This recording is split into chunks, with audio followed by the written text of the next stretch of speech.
Hey guys, so welcome back to the channel. Today I'm going to show you how to play YouTube videos on Google Nest Mini.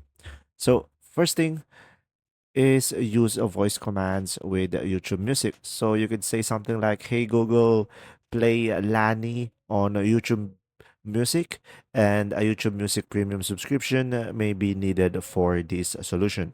Another one is you could pair your phone via Bluetooth. And after that, you could say, "Hey Google, Bluetooth pairing," and go to your phone's Bluetooth settings and connect.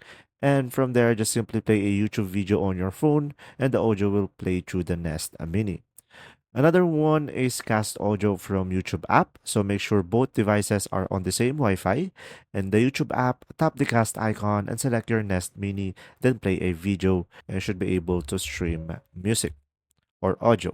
Another one is use Google Home app. So open the Google Home app, select your Nest Mini, manage the volume, link services, and device settings for more control. There you go. See you.